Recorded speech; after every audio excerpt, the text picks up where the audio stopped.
Good morning, afternoon, and evening, everyone. Welcome to the first edition of Wiring Up, where we interact with people from and contributing to the FPL community. I'm your host, Zofa, and I'm joined, as always, by my co host, Late Riser.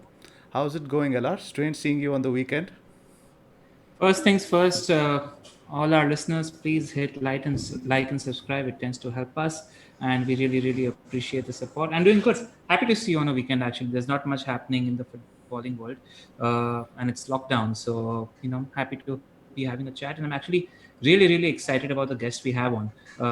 Really underrated, not got much exposure in the FPL community. Lots of excitement. All our listeners are very excited to listen to what he has to say. A little bit of a genius on the pod. Why don't you introduce himself? Of course. So we have with us our first guest in this series, Mohammed Ragab, also known as Ragabolly, the creator of the LiveFPL.net website, which we all use on FPL match days. He's also the man behind the virtual FPL game, which helped a lot of us stay sane during the pandemic. A FPL veteran with 11 seasons of experience, Ragaboli has finished inside the top 20k four times with a best place finish of 2800 in 2017. He is ranked currently 56,000 in the world. Welcome to the show, Mohammed. Happy to have you on. Thank you so much. This is my pleasure. I'm really honored to be here. Thank you for the invitation. It's great. It's great to Nice, have you. nice. Before we get into our questions, a quick word about our sponsors.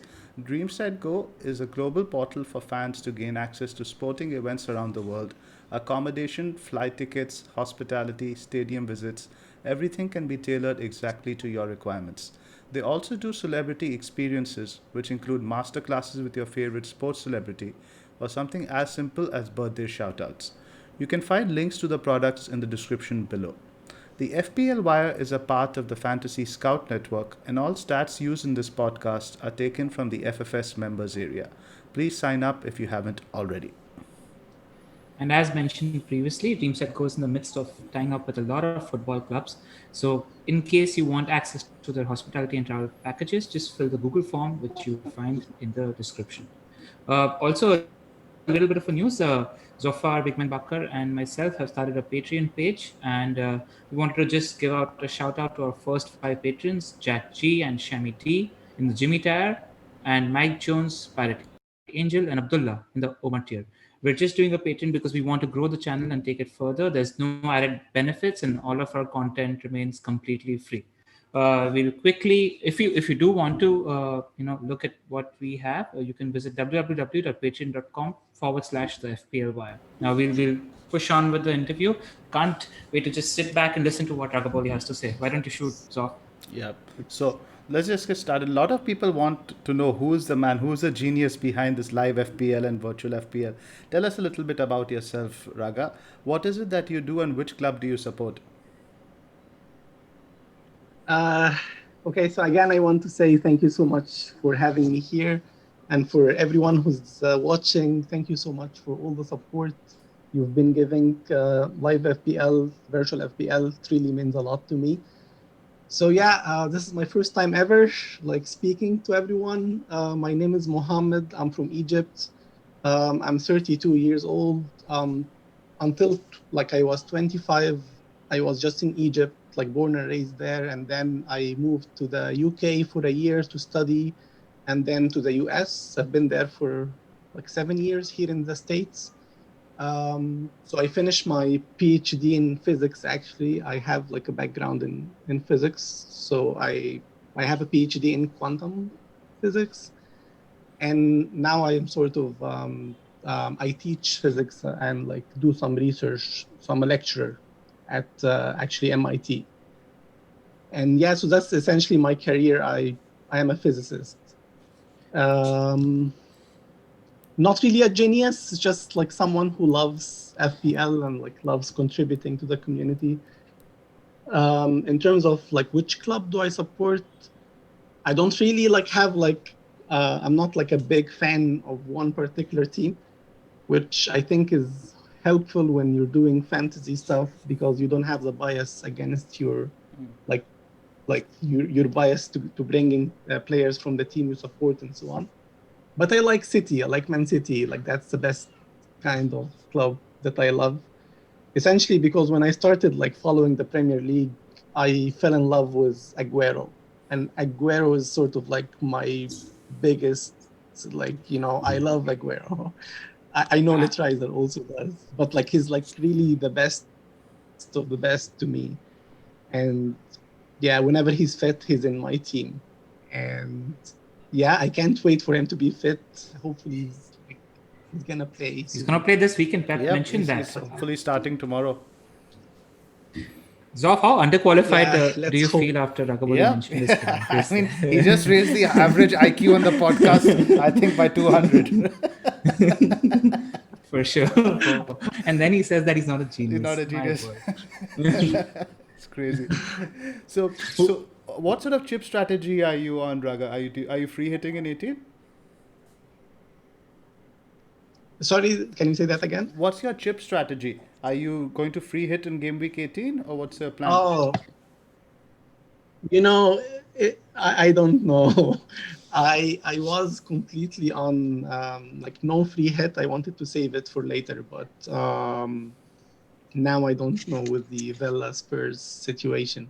I have like 3 players left if the Tottenham game is off. Yeah. So I don't know. So I was gonna like just move on with like 7 players or something.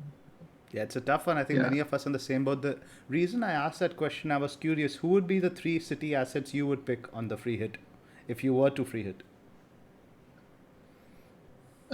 Sure. So of course, you need a defender from City. Everyone like seems to have at least one. So I would bring in. I have already the DS, so I think that's the safest bet into the defense. So I would have DS. I will have him even over Cancelo or Stones, just because I think he's more nailed on. And then of course KDB has to be there. It's like, to me also KDB is sort of like the best player in the league. He like this season might be tough, like a little bit for him so far, but I think he has the quality to like explode. So KDB has to be there, one defender, and then of course Aguero if he's fit. That's for me. But I know it's kind of like punty a little bit now, with like nothing to show for this season so far from Aguero. But if he's fit, he can get hat tricks. Like that's what Aguero does, you know. So if not, I really like the Gundogan at the moment. Actually, like watching him like over the last few games, he's been like just terrific, getting into places, like scoring opportunities all the time, and he's very cheap. So if not Aguero, I would bring in Gundogan. That's interesting. But Aguero is going to be interesting, especially if we see him starting tomorrow. I think a lot of people are going to be tempted to punt on him, especially on a free hit. I think there's very little to lose. So tell me, how did you get into FPL? What really started it for you? I think you've been playing since 2009 now. When did this love for the game evolve? Right. So my friends, when I was in college, 2009, I was in college in Egypt, and like I have some friends who are Arsenal fans, like very, very diehard, like Arsenal fans. They're struggling currently, but back in the day, that was close to the Thierry Henry days, and like they loved the Premier League, and so they got me into the game in 2009. I didn't know much about the game.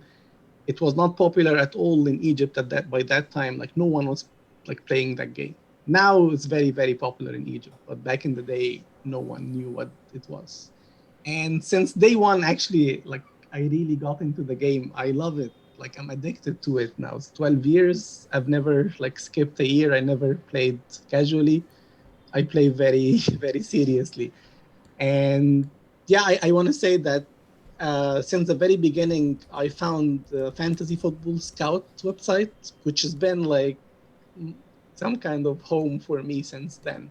So it's a tab that I have in every phone that I ever owned, through thick and thin, you know, in Egypt, in England, in the US. I'm always there on the Fantasy Football Scout.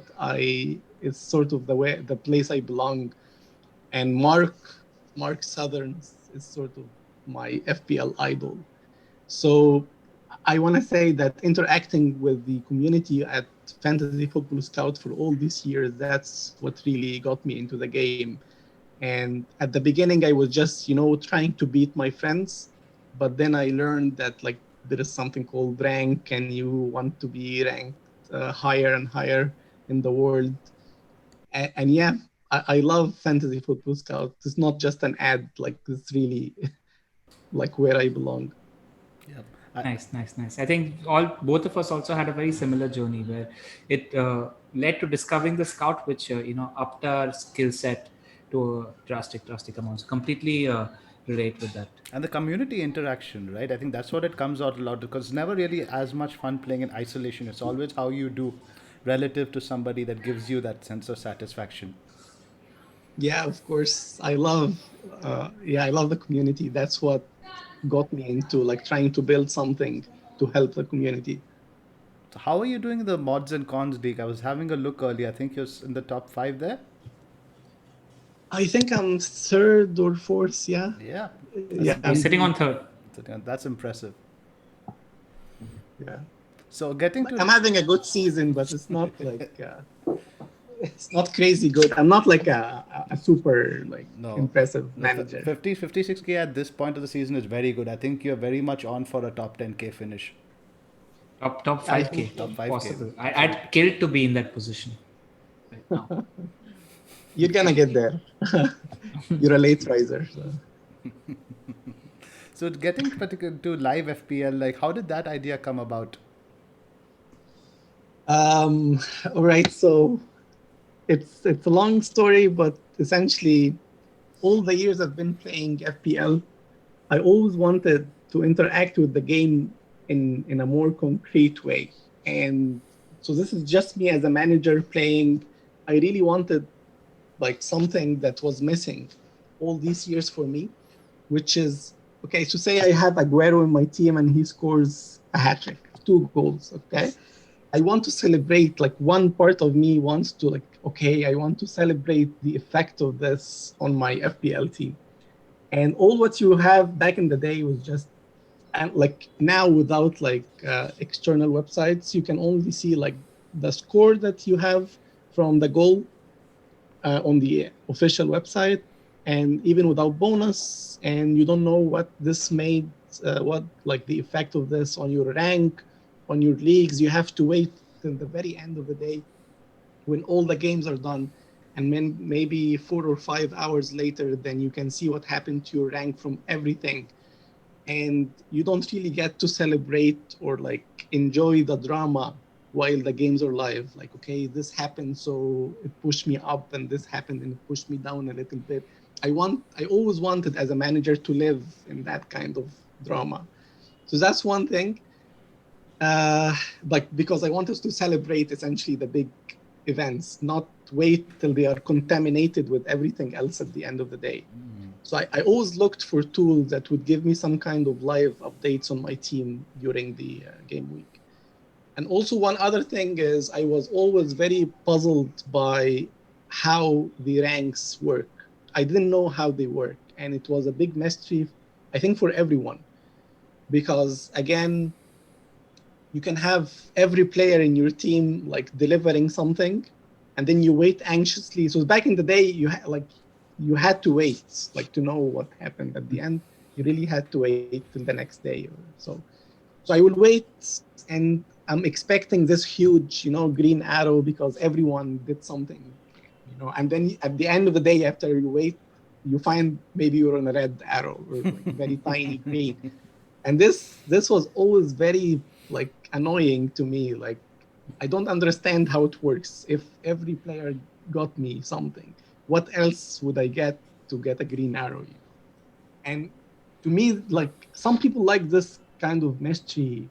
Like, okay, I'm just waiting. At the end of the day, I get like one jump up or down. I don't like that mystery. I never liked it. I wanted to understand the game. Like, if I want to do well at the game, I want to understand the mechanics behind it. Like, what really affects my rank? How can I jump up? And like, why did I get this mysterious result at the end? So I was always there looking for tools. I never thought that I'm gonna do something myself, but I was always looking for something that helps me understand more about how this works and also keeps me in the drama while like playing the game and like celebrating the events and so on. So I think back in the day, before LiveFPL, before I started this, like the idea of getting your sort of exact rank in real time, this didn't exist at all. Like there were some tools that would give you an estimate of your rank, and it's mostly gonna be inaccurate. I know that because I used to use everything. I used everything trying to get to this kind of enjoyment, and yeah, it was never accurate and it was never fast. So at some point, I know that I love programming and I'm very good at it, maybe. So at some point when I was doing my PhD, I learned Python. So I didn't know about Python before my PhD. I was sort of programming using C, C#, C++, things like that. And I got introduced to Python while doing my PhD. I learned it on my own because my PhD is essentially, by the way, is just completely Python. I was writing Python programs for quantum, like for understanding quantum matter and like quantum computers. And you can really do lots of things with Python. That's like the beauty of it. It's very powerful. It's a powerful programming language. And I really encourage everyone to like sort of get any basic understanding of programming. It really helps structure your mind. It's very, very powerful concept. So anyway, when I learned Python in my PhD, and I found that's very, very powerful. And at the same time, I was doing well, like very well, like exceptionally well in FPL, like I think 2017 or so. So I wanted to really understand how the ranking works. And so it was just a side project. It is still a side project for me, by the way, but like I really love it. So I spent some time, just playing around, testing what I can do with Python, testing what I can do with the API from FPL. And like, yeah, back in the day, as I said, just the concept of having your rank updated live exactly, that like, I wasn't even sure that this is possible because no one was doing it. And when I thought first about it, I thought, okay, this is very difficult to implement. I cannot imagine like doing this in real time.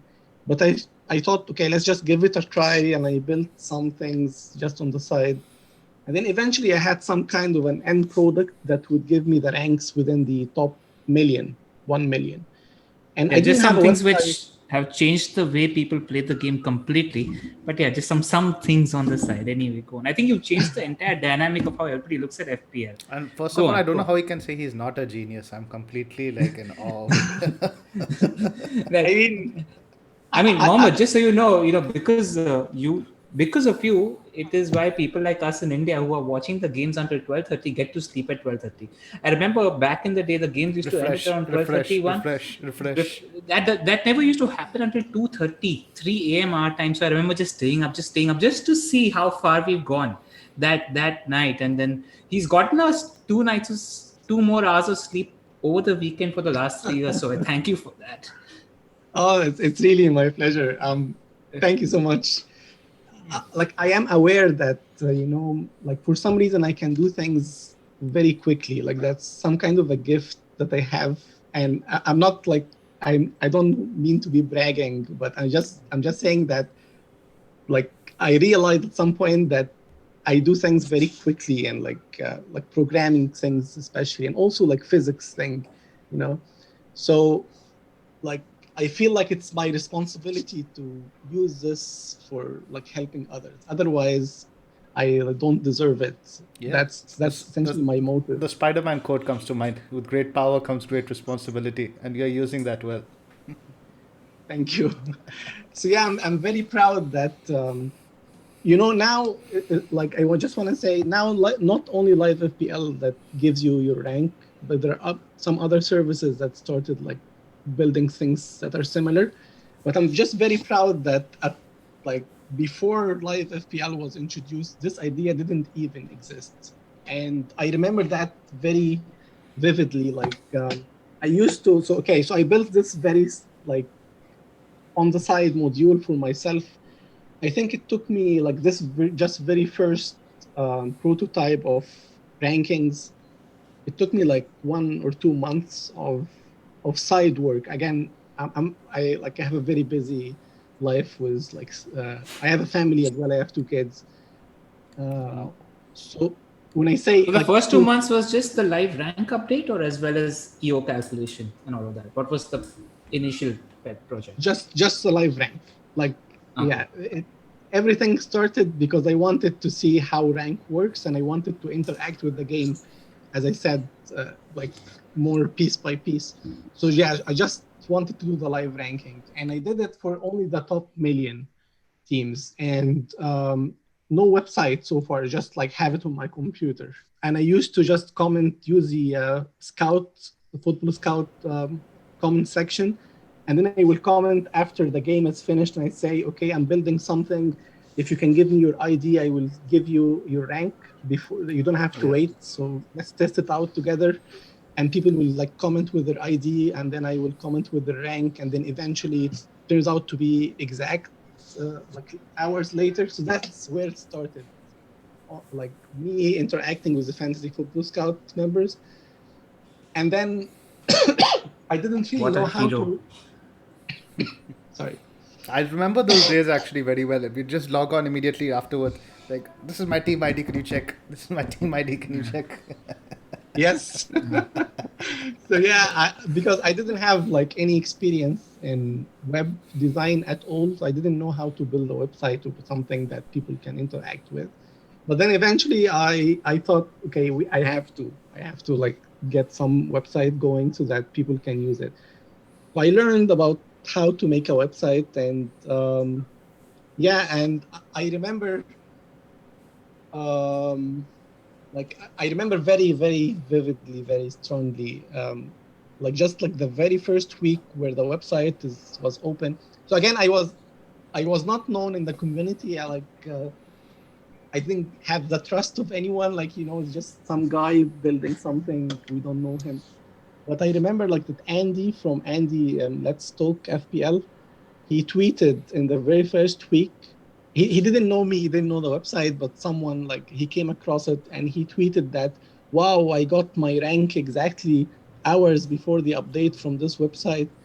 And people would just like comment and say, like doubt the website, doubt that this could exist. So like this is some kind of one proud moment for me. I remember very like clearly that like I'm very happy that the concept of having your rank almost exactly ready in real time, that didn't exist. Now it's some kind of a concept that is very well known in the community. Other websites are building it. Even if I like step away for any reason, I will be very proud that like I sort of introduced this idea in the community. So it's been just All of us a are one man. hoping that you don't step away. And it's just been a one-man show the whole time. It's not been anybody in particular helping you with like the web development or anything else in the background. No, it's just me. That's That's been amazing. always just. That's because I heard you like literally say 5 minutes ago that he didn't know anything about website design, and now the website has so many layers to it. It's amazing. It took me a lot of time and like lots of iterations. If anyone can go back in time and look at how the website looked like in the first year, it was not very user friendly. Now it's better. So I've been like improving little pieces over time, and yeah, I'm not like a good designer by any means. I suck at design. I don't like. You underrate how yourself. things look. You underrate yourself a lot. I think the design's fantastic. Yeah, that's so user friendly. I mean, there's no unnecessary layers in there. You know what you're there for, and you're doing the job. That's about it. Thank you so much. Everything is where you expect it to be and where you'd want it to be. You're. Are you saying is it at the level I'm expecting it to be, or No, I think it's already. we're saying the design. The design is really good. Oh. I think you're underrating thanks. yourself as a web designer, not alone a physicist or a coder. Even as a web designer, you've done a great job. So, thanks. So could you just explain the concept of effective ownership to some of the guys who are listening who don't understand? Could you just explain the concept of effective ownership once? Sure. Yeah. One thing that I always meant to do is explain it on the website, but I never did because so I'm very busy with other things, and this is still like just some kind of a side project, and this is important for the context of how things are working. It's really just me and trying to like cope with all the requests and like fixing the bugs and like all the features. So yeah, I'm very happy about the support from everyone, but also I'm very sorry if I'm not like catching up to everything because I have very limited time. But yeah, I don't I think wanted. anybody's complaining. We're all behind you. Don't worry about that. Thanks. Yeah. Okay, so let me try to explain the effective ownership. So the website started with LiveRank, but as you know now, it has effective ownerships, which is very tied to how ranks are calculated, by the way. Effective ownerships means a lot to rank calculations. And let me try to explain it in a way that is not usually explained this way, but maybe let's see. So when you have your team, every player in your team has a multiplier multiplying their points into your score. Meaning that, like, for example, if you start a player but you don't captain him, you get exactly 100% of their points, right, in your team. So you have a multiplier of 1. Like, you get 1 of their points if you start a player, but you don't captain him. If you captain that player in your team, their multiplier for you becomes 2. You get twice the points. If you triple captain him, that multiplier for your team becomes 3. You get 3 of whatever this player is scoring. And if you bench the player, you get 0. The multiplier is 0. Like whatever the player does in your bench, you get 0 times that. So every player in everyone's team has a multiplier, ranging from 0 if you bench him, 1 if you start him, 2 if you captain him, 3 if you triple captain him. And then effective ownership is exactly the average multiplier for that player. Meaning that, let's take an example. Let's say the effective ownership of Salah in the top 10K. You can do effective ownership in any kind of sample, top 10K, overall, top 100K. Like, you can talk about it in any sort of sample, but let's just take an example. So if Salah has effective ownership of 180%, like he had something like that against West Bromwich, I think. So 180% is 1.8. As a number, it's just 1.8. So it means that if you look at all the teams in the top 10K and you average that multiplier for Salah, the average is 1.8. So some people have him at 1. They started him, but they didn't captain him. Some people have him at 2. They captain him. Maybe some people have him at 3. They triple captain them. And then maybe very few people have him at 0. They don't have him or they benched him for some reason. But when you average all these numbers within the sample, you get 1.8, meaning that most people actually are like captaining him. 2 is captaining him. And that's why we're saying that if you have a player with effective ownership above 100%, and you don't captain him, so if Salah has 1.8 effective ownership multiplier, and you only have him as like a player, not a captain. So for you, his multiplier is 1. For everyone around you, the average is 1.8. So you really suffer even if you own him. And this is true to your rank, just because if Salah scores 10 points, you get 10 points because you have a multiplier of 1 if you don't captain him for him. You get 1 times 10. The average around you gets 1.8 times 10. So gets 18 points from that. So you lose 8 points if Salah gets 10. That's the concept of effective ownership. It's essentially just a multiplier that takes the point of the player into the average. How much does this player contribute to the average in the sample? And I hope this makes sense. It does. It's very well That's explained. full sense. So Great. what is the general sample size now? Let's say now if somebody's at 400K, I see now you have this new thing with EO. Normally you earlier doing EO only for 10K, 100K. Now you've started doing EO around your tier. What's the sample size for that? Does it take all the teams, or does it take only a certain number of teams as a sample size? No, that's all the teams. That's Wow, exact. that's a lot of data. Yeah, that's why it takes a while to get these data. If you check LiveFPL just like a couple of hours after the deadline, the update, you will not find this data. It gets like downloaded like it takes some time. So eventually, by the end of the first day, this data is available. But yeah, when you look at the rank tiers and the effective ownership there, these are the exact effective ownerships. Ragabolly, what's the range when you have two verticals when you're defining effective ownership, right? When I'm looking at my team, you have effective ownership in the top 10% and effective ownership around your rank. What's the approximate range when you mean around your rank? So yeah, I had to make some like arbitrary cutoffs. I could have made it smaller, but let me just double check. No, I think approximately. I think the ranges are defined somewhere on the website, but it's essentially, I think, if you're in the top 100, that's one tier. If you're in the top 1,000, top 10K, top 100K. Then I cut it into slices like between 100K and 200K, 200, 300, 300, 400, and so on. So these are the ranges, from 100 to 200K and until you get to 900K, between 900K and 1 million. Then the ranges get wider. It becomes between 1 million and 1.5 million, and 1.5 to 2, and so on. These are just some arbitrary cutoffs. I could change that. No, these are very reasonable. No, I that's think it's 100K tier, basically 100K each tier. It makes total sense. So what? Yeah, for the top million, yeah. So apart from this main live rank feature, what are the other two popular features which you, according to you, are a bit underrated or not used as much on the website, which people might not know about? So not really underrated or not used, but since we didn't mention it, there is a live leagues where you can see how your leagues look like and like in real time and the update in real time. I like that feature. It's very popular. I think like the amount of leagues that gets processed on LiveFPL every week is a lot.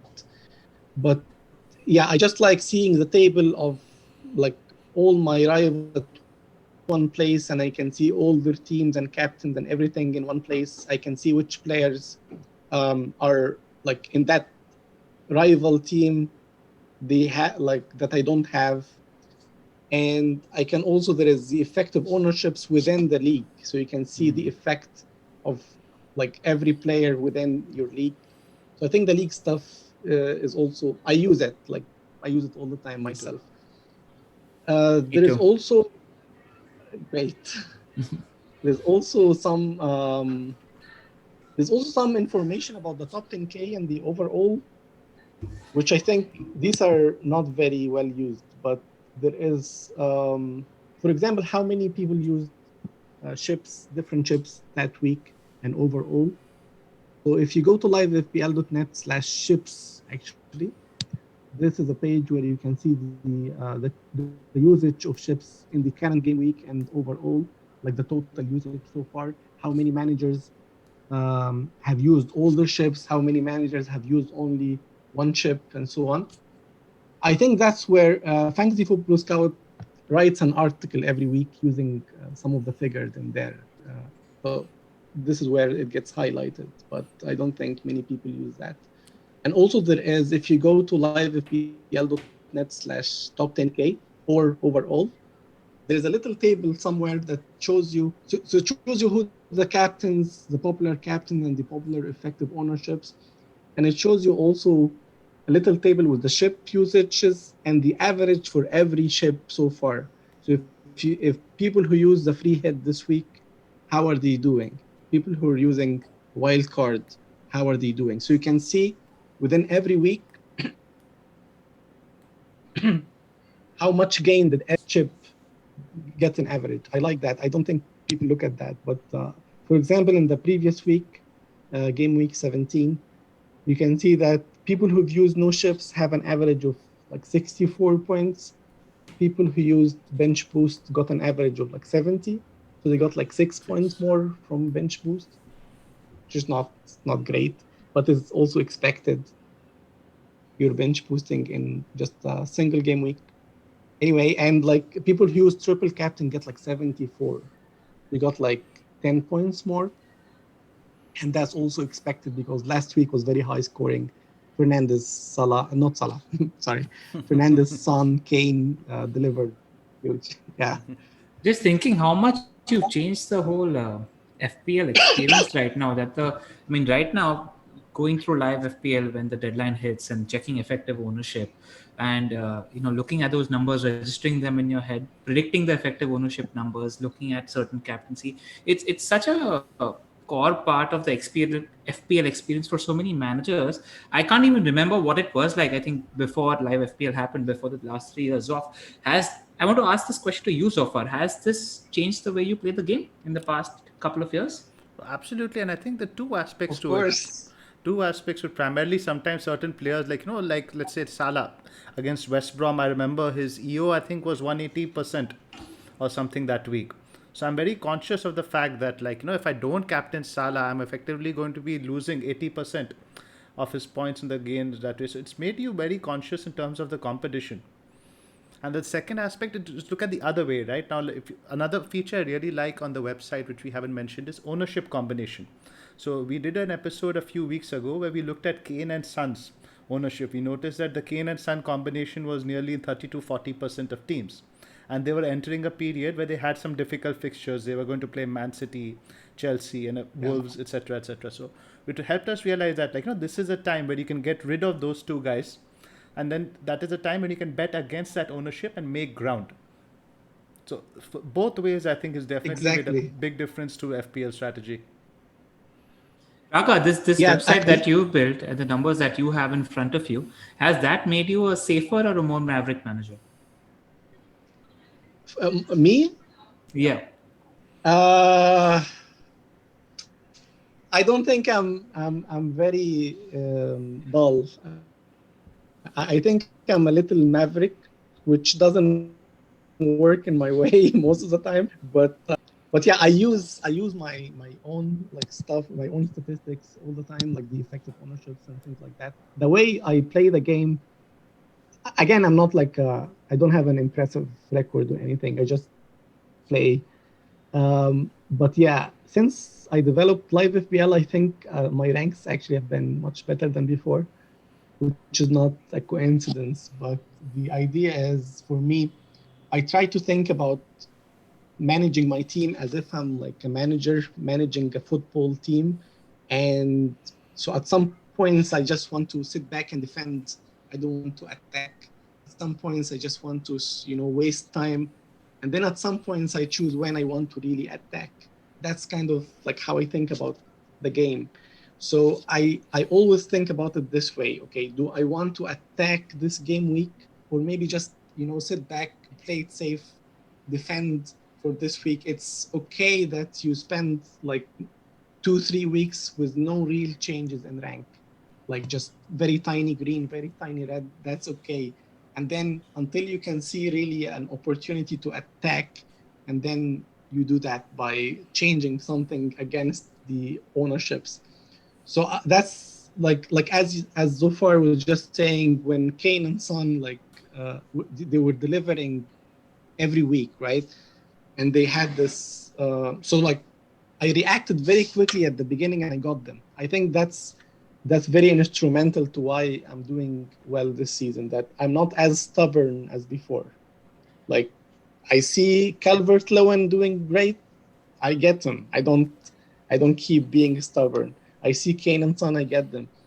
And then at this moment where the fixtures switch, I actually sold them both. And this was a bold move, but that's what I felt like. This is the time to attack in the game and try to like go higher. It was scary and but I think it worked out at the end because I had like KDB. I think I don't remember who the other replacement was, but I think overall I've been getting green arrows since then. And then I brought back Son now to defend a little bit more. I brought back Kane, which is essentially not. I don't know. Like when Salah was against West Brom, he had 180% effective ownership. And we all knew that he's going to have some huge number. So for me, I want to defend this week. Like, this is not, Right. like, I don't want to bet against 1.8 of Salah points. But the next week, I think, I don't remember like the fixture, but he blanked in that fixture. Newcastle, I And think. that's when I brought, yes, correct. So for me, I thought, okay, now it's time to attack. Because like from the eye test, which I depend on a lot, I saw that Liverpool are not what they were, and Salah especially, something is off with Salah. And so I thought, okay, I'm gonna bet against. That's the time to attack, and I brought Kane for a hit that week to captain him. So I against Salah, and he has also like effective ownership that week. I think maybe 130%. So it was scary, but I felt that this is the way to go. That's the time to attack. And I captained Kane against Fulham, and the game got cancelled. And I got my vice captain, which is Salah, at the end. So, but he blanked. Like, I really felt that he's gonna blank, and it was a missed opportunity for me that Kane didn't play that game. But that's how I sort of think about it. Like, I like that you mentioned sometimes the whole sometimes you just need to sit back and defend thing, because I see a lot of managers, especially on social media, complaining that they're sitting at, let's say, 150, 200k, and their rank hasn't moved for the past 4 weeks, and they don't realize how much of a good thing that is, that they haven't dropped in exactly. rank. Like the psychology there, I mean, it's a good thing that you're sustaining your rank, and then there will be, like you mentioned, an opportunity to attack, and that's when the jump will come. But when you're getting a gray arrow and holding rank, when you're especially above 300, 200k, I think it's a good week. That's what people need to realize. Exactly. Yes. I try to imagine the scenarios of the week, and then like if I'm just gonna get a small green or red, I'm very happy about that. Of course, I will not be happy if I'm like ranked like lower than that, as you said. But yeah, Yeah. it's very difficult to maintain your rank at Yeah. the higher ranks.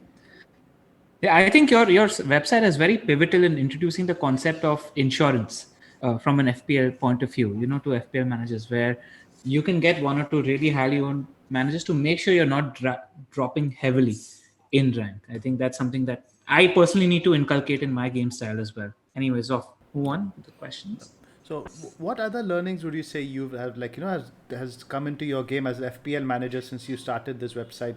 We just discussed a few in the previous section. Anything else?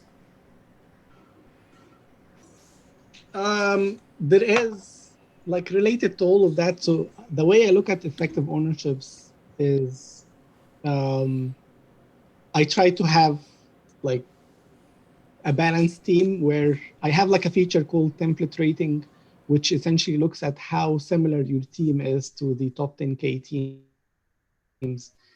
And I try to maintain this percentage of template rating at some place between 70%, 65, 75. I think that's a good spot where you're not very template and you're not very differential. So I keep an eye on that, and I try to not be very maverick, like as we just discussed. Also, like seeing how, like there are different tables on LiveFPL where you can see, okay, this is the effective ownership of a particular player. These are the points he scored this week, and so that's the effective points that like the average gained against you. So you can get an idea every week while the games are playing, who are the major threats to your rank and how much damage you got like so far. And just keeping that in the back of my mind. So for example, I spent some weeks, some good weeks suffering every week from, I think it was Vardy in particular. That's what comes to my mind. So every week I would see, Vardy is a big threat to my rank and he scores a penalty or something. And I see that this is effectively something like 7 points drop for me. 7 points is a lot, by the way, in the ranks. It's a huge drop.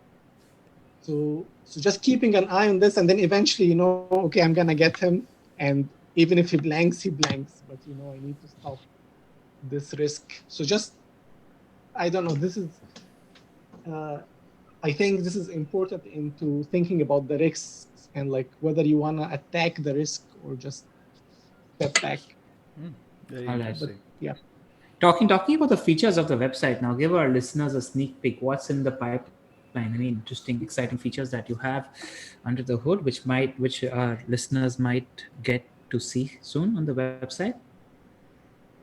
Um, I think, yeah. So one thing I want to say is that I never really think of the website as a business, or I'm not a company, I'm not a startup. It's just like my little hobby on the side that I enjoy, and I don't have a lot of time, but like I find some time to like work on it. So I'm not really that kind of planner who has, I have like things to do this month and next month. I don't really think that way. It's more like, if I find a good idea, I just find time and do it. But I think there is some kind of ideas that I have that I am going to implement maybe very soon. So I have like the last big thing I implemented was a transfer planner, which you need to sign up for just any email and any password so that you can see how your team looks like in future game weeks. That's also something as a manager I wanted to do that all the time. Just see my team in the future game weeks, play around with it, do some transfers in the future game week, plan my strategy. So that's already there. I think what I'm currently working on is an idea that is, I'm gonna call it what if, which is gonna, I think, help with understanding how effective ownerships matter for your rank.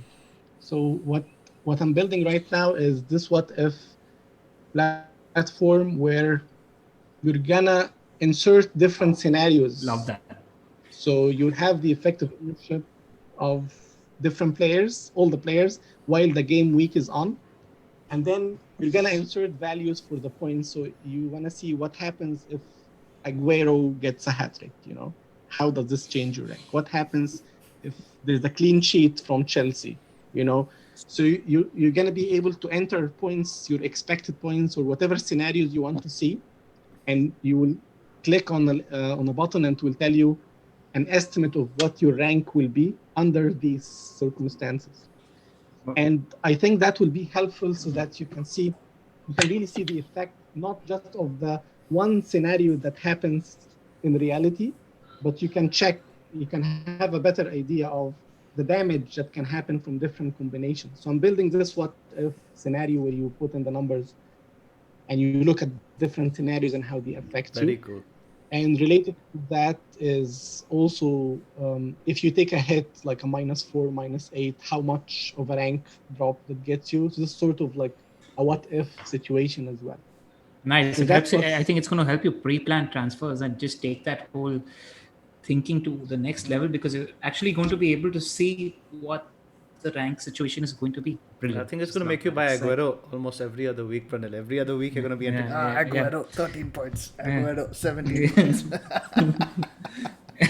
Yeah. Opportunists like me are just going to look at players under 5% ownership, see what the rank rise is going to be, and just get sucked into that for sure. Absolutely. So, Raga, you've been Yeah. having a good season so far. What have you done, different this season? What is the main reason you think you're doing well? Um, yeah, as I said, I think the main thing I am doing differently this year is not being stubborn. Usually, I'm a very stubborn manager. You know, I'm very stubborn that I even betted against Vardy and Mahrez in their season with Leicester City. I ignored them every week, and this was like my worst season ever in fantasy. I was very stubborn. They're gonna stop scoring eventually. Now we cannot keep this going, and I was very stubborn. So I learned like not to do that anymore, and that's like I brought in players like DCL and like Son and Kane like very early on. As soon as like I see that this is something, even if they can't sustain it, but I rather be safe than sorry. So I think that's what worked for me this season. And also, as I said, I try to sit back for maybe a couple of game weeks, maybe 3, then attack, then sit back. And it can be hit or miss. You might attack and then you lose a lot because of that attack. But so far, the attacks have been going well for me, which I think is maybe luck. So It's a I've been mix of lucky luck. this You have to season. put yourself in a position to get lucky, right? So I think it's Yeah. a bit of both, definitely. So who are you, since you've been playing now for 11 years, who are your top 3 FPL assets of all time? Aguero. Aguero Like is you my a lot. number one ever. Yeah. Like Aguero, I have so many memories with Aguero, like scoring hat tricks, as I said, and like winning me my mini leagues. When I play FIFA, I always play with Aguero. I play with Man City. Aguero is the whole deal for me. And it's very sad that maybe like this is the start of the decline of Aguero in the Premier League, but I still have high hopes that he can recover like this season. Yep, I think there's more to come. Aguero, of course, Salah, of course, is insane. Of course, I'm Egyptian and I'm biased, but yeah, Salah, since his arrival, he's been phenomenal, and you can't argue against that. How early did you And have even if him he planned, in his breakthrough season? Did you have him game week 1? yes, definitely, because if you don't have Salah and you're Egyptian, you're gonna suffer in every mini league that you have. So even if we didn't know whether he's gonna fit in the league or anything, but all of your friends will have him just because he's Egyptian. So yeah, I had to have him just because everyone around me in my many leagues have him, and so yeah, I always have Salah. So that's my second. Gerrard and Lampard were great. But I think I like Suarez, especially in the season where he went crazy with his goal scoring. I missed Ronaldo. Like I started in 2009. Ronaldo was not there, but I bet Ronaldo would have been one of like my favorite players. But I didn't see him in fantasy. So yeah, I want to say Suarez is also my favorite. I have a thing for natural clinical finishers like Aguero.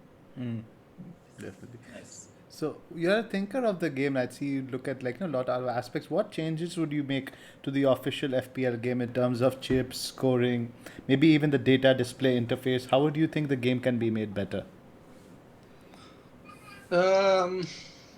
Okay, for starters, they should update the things live, which would kill my website. But I think they can do it.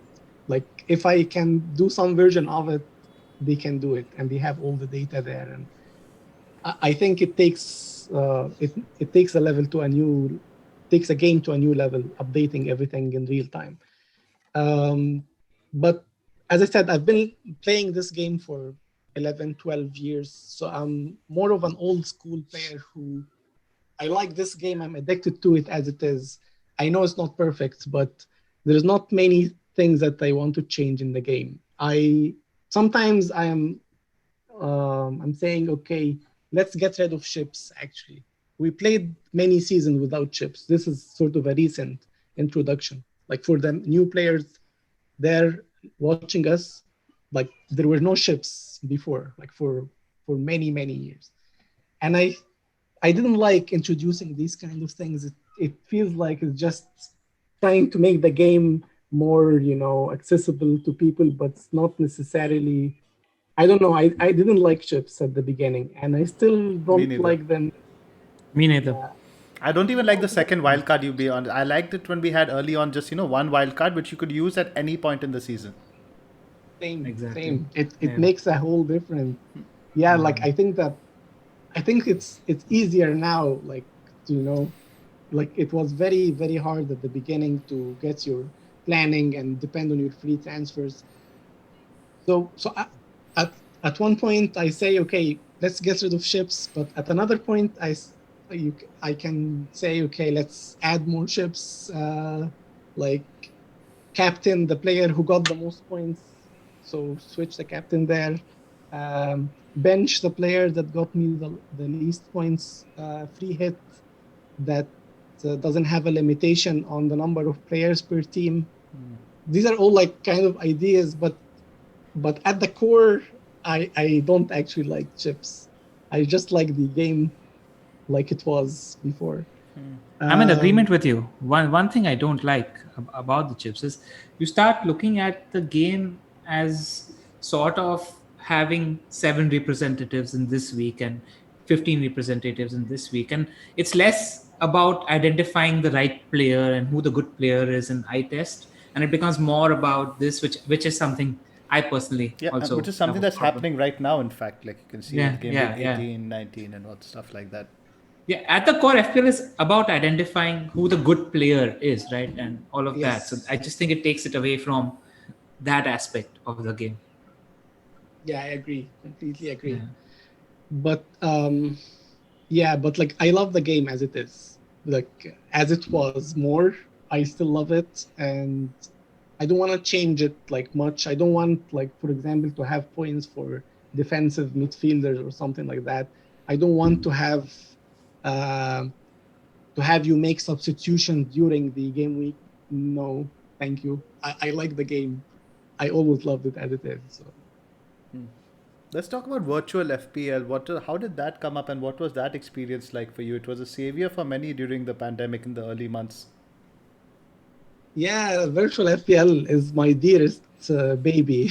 I like this is one thing that I'm very proud of, even if it doesn't like if it's not relevant anymore. But that's something that I'm very proud of. So essentially, when the pandemic hit and like we had the first lockdown, everyone was very stressed, and me, including me, and I had like a newborn as well. But anyway, we're all staying at home, and it was like very depressing. And we're missing football, we're missing FPL. So I thought that maybe I can do something to help. I didn't have a concrete idea what I can do, but um, I always had in the back of my mind, I wanted to do a simulation of games. Like that's just some kind of thing I love. I did something like that before, but it wasn't very complete.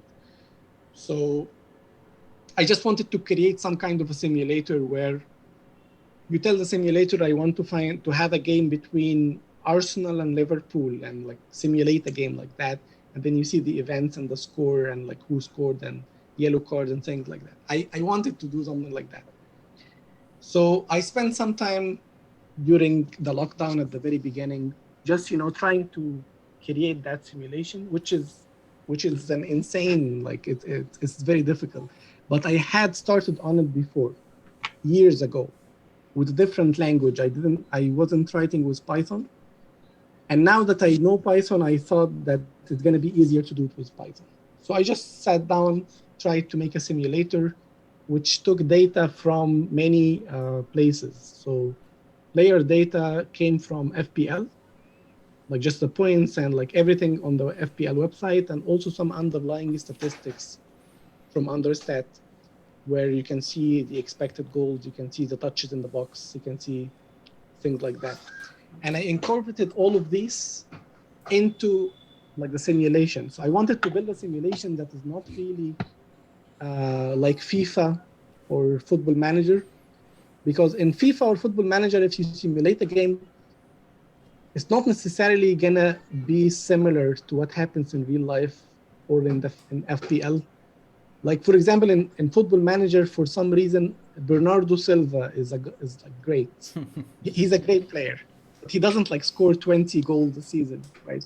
But then if you simulate with Football Manager, Bernardo Silva is like a must-have, and this is not really like resonating with us as fantasy managers. So I wanted to make a simulator that behaves like the games that we see and like the FPL. So that's why I fed it the FPL data themselves, the points and like everything from FPL point of view. And yeah, so I spent like maybe 2 weeks on just building the simulator, just having the games being simulated with this kind of data. And I enjoyed this part a lot. I always wanted to do something like that. Then when I thought of building a fantasy game on top of that simulator, that's when things got crazy. Because, okay, I have the simulator, it does the job, it gives you lineups, events in the game, yellow cards, substitutions, goals, assists, in a sort of realistic manner. But like to build the game so that people can sign up for the game and choose their teams and change them and like do ships and all this user interface, that was a nightmare. But I had this idea and I didn't even know whether people are gonna enjoy it or not. But I said to myself, even if I have like 50 people playing it, that's great. I like some league of 50 teams enjoying this, because I know that it sounds silly, by the way, like virtual FPL. I got a lot, like I read a lot of things online, on LiveFPL. I keep an eye on like how people are reacting. And virtual FPL got a lot of love and also got a lot of hate, because many people would say, oh, what are you doing? Are you playing a fantasy game over fantasy game? Are you like, do you really trust, like, are you just trying to guess what the computer is doing, things like that. And I understand that. I understand it is kind of silly, but that's what we had at that moment. We can, like, we didn't have any football, so that's the best that you can do. So I didn't know if people are gonna like it. So many people are still asking for season 2. When we mentioned that we're going to be interviewing you, so many questions come in. When is virtual FPL season 2 coming, etc., etc. And why not? I mean, it helped keep so many people during the pandemic sane. I mean, this game, and there was another game called Champion FPL. I think for the FPL addicts like us, I think it just kept a lot of us sane. It was a good escape. It's an escape, and it's great. I mean, what else do you want to do in the pandemic? This is great. There's no problem. Yeah, I was really surprised by the feedback. Like once the game, okay, this was all just an adventure for me. I didn't know where it's going. I didn't know if it's gonna work, but like working on the user interface of making a My Team page where you can select your team and make substitutions and captains and things like that. Making a transfers page where you can transfer players within a budget, within the limitations of only 3 players per team. And this was an insane amount of work. Like, let me tell you, I didn't enjoy that at all. And I thought of giving up so many times while I'm working on this. So many times I'd be, no, I can't do that. It's very, very tedious just to build the game, like a complete game from scratch. But I kept pushing, I was saying maybe someone will enjoy it. Maybe it will help someone. So we appreciate it, and especially that you did it without any commercial interest. I think it's a big thank you from the community and all of us. Really, my pleasure. Yeah, my philosophy is like never take money. Like people who were trying to make convince me that you should like get some kind of money from users, either LiveFPL or virtual FPL, and you can do all the convincing you want, and it makes sense. I'm spending a lot of time there. This time should be rewarded, but for me, it doesn't feel right. You can do all like the convincing in the world, but it doesn't feel right to me. I'm a manager, FPL manager, just like you guys are. I'm part of the community. I wouldn't want to pay money. I don't know. It doesn't feel right to me. So my philosophy is never to take money. That's very noble of you.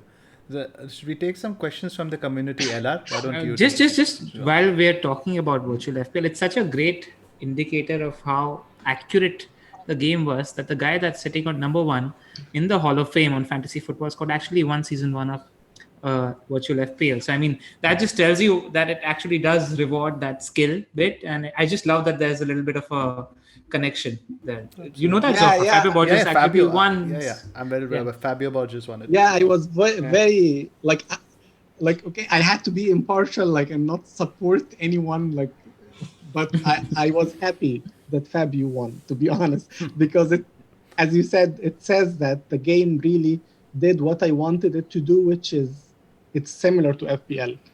The scoring, the events, the planning of it is similar to FPL. That's what I intended.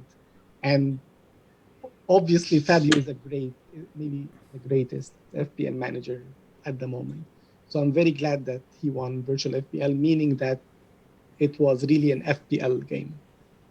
I'm just presuming that, let's say you're supposed to introduce a season 2 of virtual FPL, and let's say you feed your simulator some more data. The more data you feed in, the more accurate it becomes, right? The more layers you build. You're just going to add on to the game that you already built. Yeah, I haven't looked at it since then, but yeah, I'm gonna at some point okay, about the questions, when are we gonna have a second season? I'm just waiting for an opportunity. So it hasn't come yet, but maybe it will come, maybe in the summer. I don't know. As I said, I'm not a planner person who has like timelines, but one thing that is very clear to me is that I cannot really run virtual FPL while the actual FPL is on, because by the end of virtual FPL, where football was coming back, there was lots of confusion on Twitter. I remember like Jimenez was injured in virtual FPL, like in the last couple of game weeks. And that's where the actual game was returning back, and people were gonna like discuss virtual FPL on Twitter and say, okay, who's the best replacement for Jimenez? And then people will come in and say, what happened to him? He's injured. No, he's not. And then they tell him, you know what, this is virtual FPL, not the actual FPL. And you'll tell him, oh, you're silly. What are you doing? The actual game they're on. So I don't want it to go into that again. And I understand it's confusing because it's the same set of players, same teams, same everything. So I don't want to cause that confusion again. So I'm waiting till the actual game takes a break. Hopefully in the summer. I don't want the game to stop, the football to stop. We should get you interacting with the community more, Raga. You should set up a personal Twitter account. I know you don't talk much on Twitter. We'd love to hear more from you. Yeah, I sort of have a weird relationship with Twitter for some reason. I don't know. Maybe I'm old. I'm not very old. I'm 32, but yeah, for some reason I never got that much into Twitter. Do you spend time on the FFS bots still? Yeah. I'm always like. Are you talking about me, right? Yes. Yeah. I'm always on Fantasy Football Scout. I'm a very old school fantasy person, so I interact on the Fantasy Football Scout much more than Twitter. But to be honest, also I've improved. Like with virtual FPL and LiveFPL, they have their Twitter handles. I am the person there, and I sometimes reply and interact. I see your price change script also every morning with the price changes on the Scout board. That's really cool. Yeah, exactly. Yeah, I have like a page on LiveFPL for price changes that updates as soon as the changes are there, and I built like a bot that puts them into Fantasy Football Scouts. Yeah. Very cool. All right. We just received a lot of questions from Twitter as well, so we'll just run through a few of them. Man of the people. First question is from Joseph Melvin. Are there any upcoming plans to mitigate the effect of zombie teams that they have on LiveFPL? I'm not sure what effect he means, but maybe he wants to know about active managers, right? Teams that have not made transfers in the last 5 weeks, or not used chips, or not changed anything in 5 weeks. So if you just want to know how many of them exist and statistics about them, that's one feature I want to implement at some point, which is just showing in every rank tier how many zombie or dead teams exist and what are the statistics of them. I'm planning to do something like that, but whenever I have like an idea in my mind, I keep it in my mind for a while. And while I'm just doing everything else, somehow I think about it more and more until I get to some point where I have the complete picture of what I want to do in my mind, then I go ahead and do it. And for the dead teams thing, it still hasn't clicked yet in my mind how I want to do that. So I'm delaying this for just beautiful minding your website in this side while getting a PhD on this side. And just what a guy. Next question. It's from Steve Street at the rate FPL_Steve. Fantastic website, great work. How do you calculate live rank? Is it all from the FPL API? And people are asking if there's an app in the pipeline as well. Okay, so let's answer the app. So I know many people like to have an app, and I would love to have an app. The thing is, me personally, I don't have any background in mobile apps.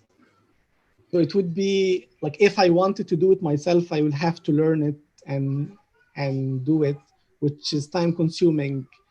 And I already spend a lot of time maintaining LiveFPL is a lot of work, by the way.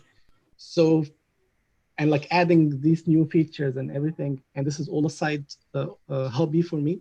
So I don't have a lot of time to invest in making an app myself, and I also don't have the money for to hire someone, like some designer or something, to build an app, because as I said, this is not a business for me. So I'm not like, and I know like any actual programmer who will build something like that, that's expensive.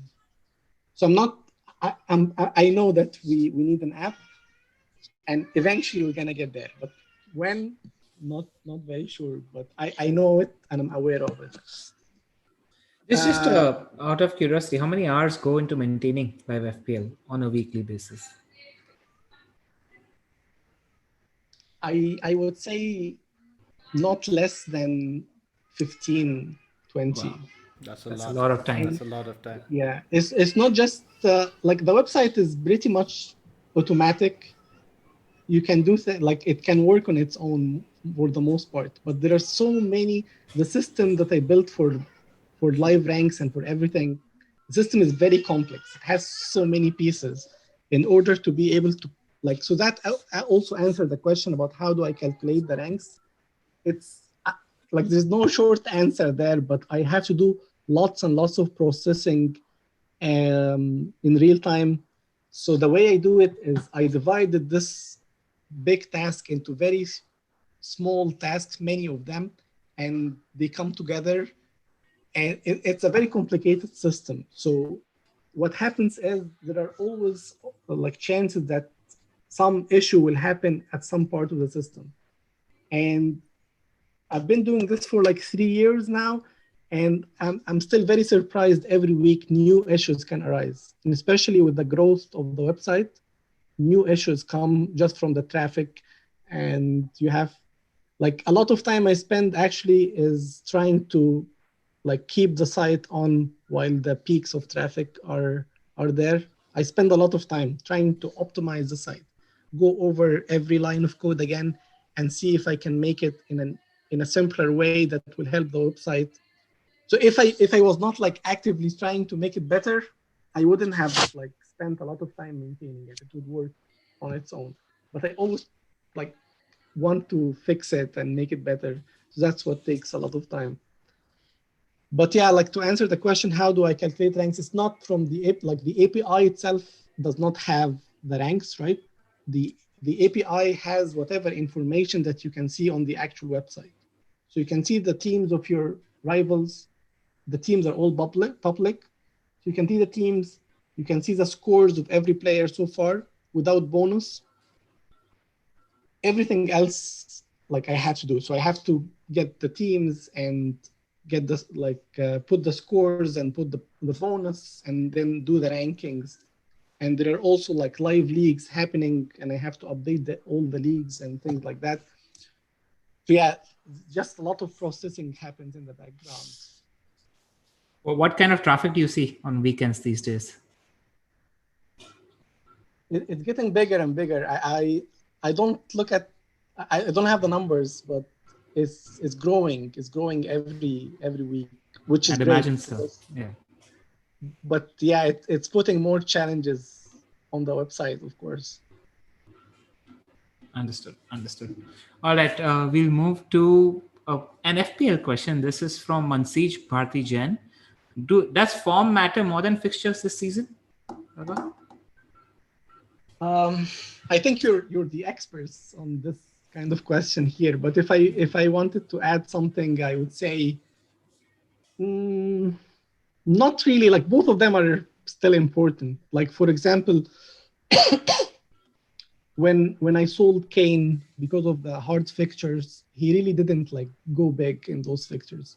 And when I brought in KDB for good fixtures, for the most part, he delivered. And although Kane had the form, KDB didn't. And now Salah had fixtures but didn't have the form. So I don't know. I feel like both of them are still relevant.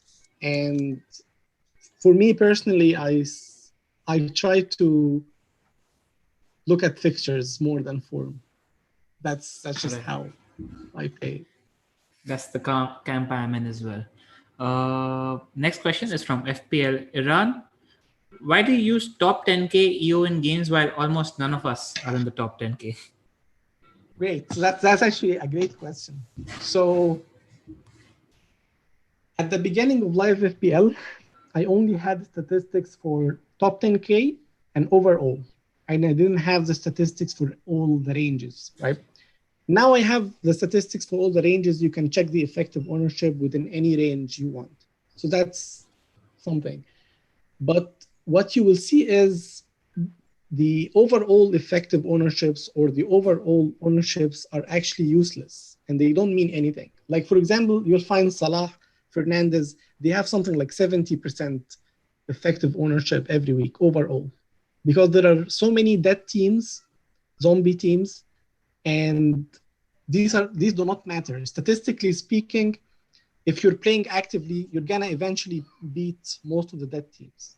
Of course, there will be some outlier zombie teams that are doing great, but eventually, for the most part, you should not be worried about the zombie teams. So you should not look at the ownerships and effective ownerships from the overall.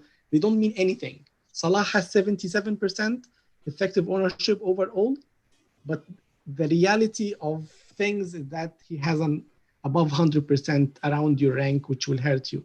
So that's what you should look at. And if I wanted to just highlight something, the overall versus something, I would highlight the top 10K, not because everyone is in the top 10K now, just because the top 10K are a sample of very active teams. You know for sure that 99% of teams in the top 10K are active, and they're just a good sample of teams. And if you look at the effective ownerships and captains and everything in different ranges, you will see that most of the active ranges have very similar numbers to top 10K. So yes, you're nowhere near top 10K, but still the number there are very valid for you. Compare them, go ahead and compare them to any of the ranges in the top 1 million, you will see that they're very similar. So if I wanted to highlight the active numbers, I just highlight the top 10K stuff, not because you're there, but because they're a very good sample of active members. All right. Next question is a very interesting one. Can you provide an algorithm to make the rank higher? Now, I know that people like Mikhail Tokman do like your transfer algorithm, and you've created an FPL simulation. Has that domain interested you, and do you feel like getting into some sort of a transfer algorithm just to optimize performance week on week?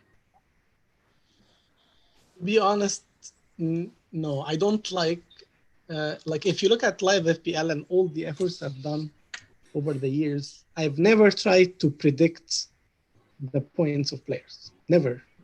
Which is something that is useful and I could have done.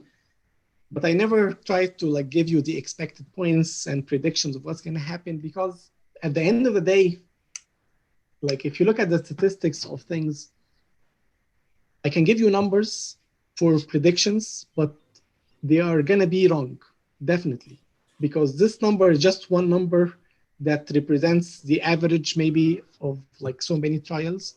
But what you're going to get in the game week is just coming from a distribution, and it's not going to match this number.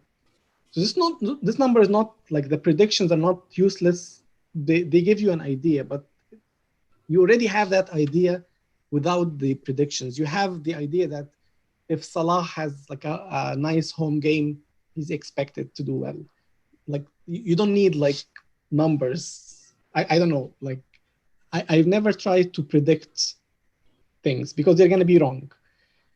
And that ties into trying to make an optimizer for transfers, because that will depend on having numbers for players, prediction for the point they score.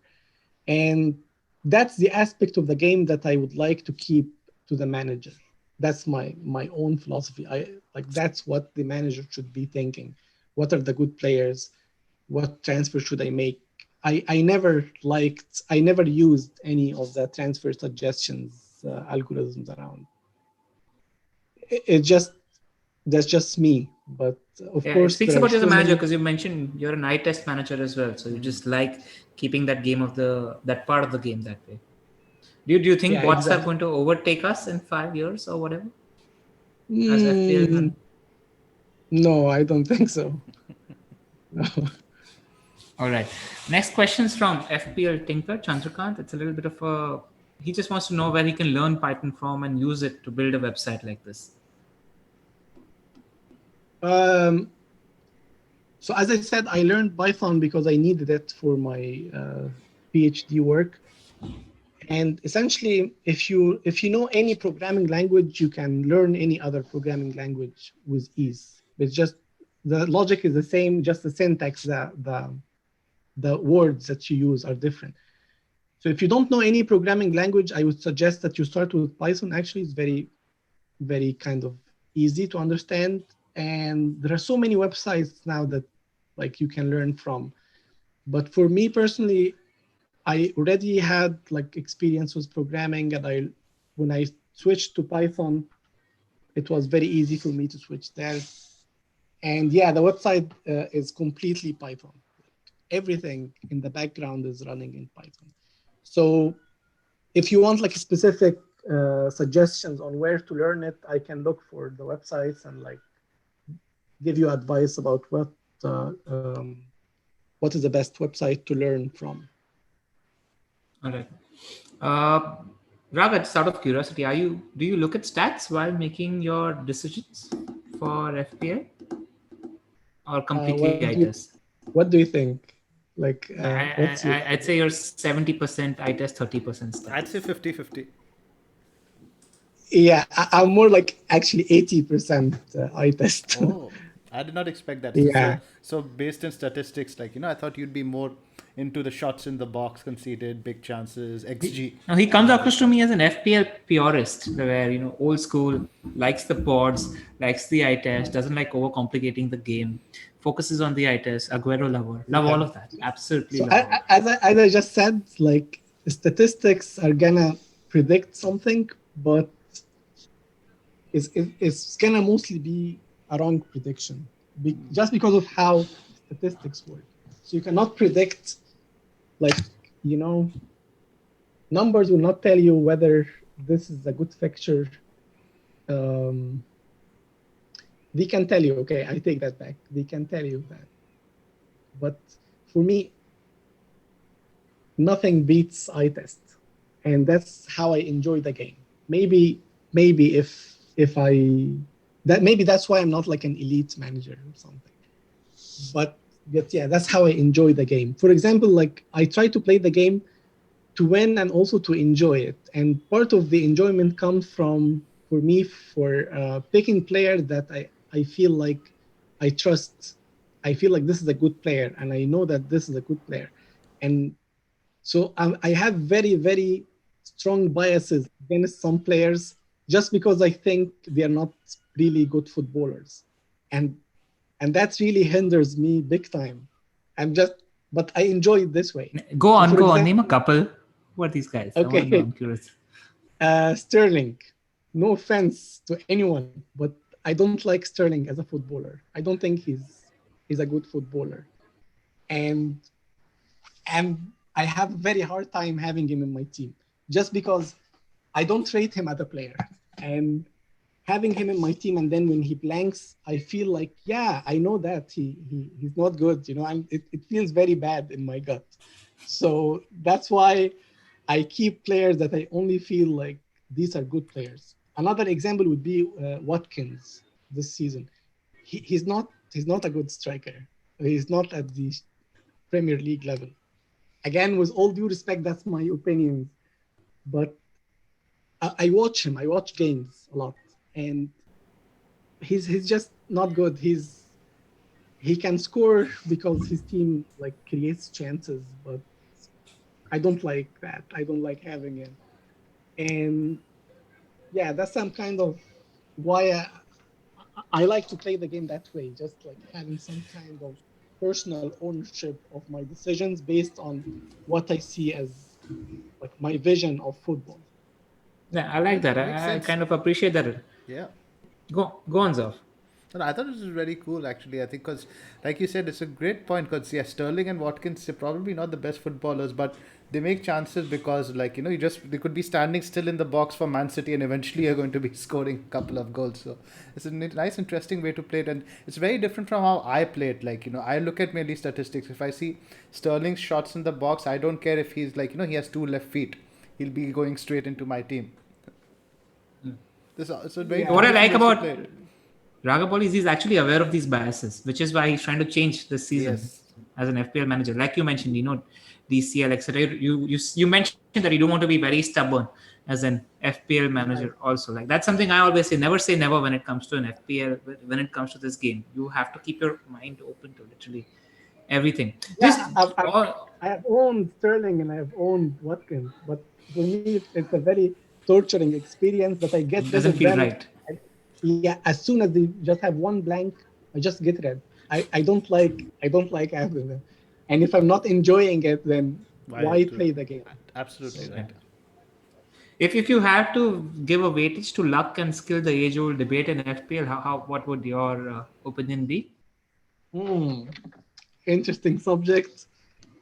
Um, for a single season, I think luck is 70, 80%.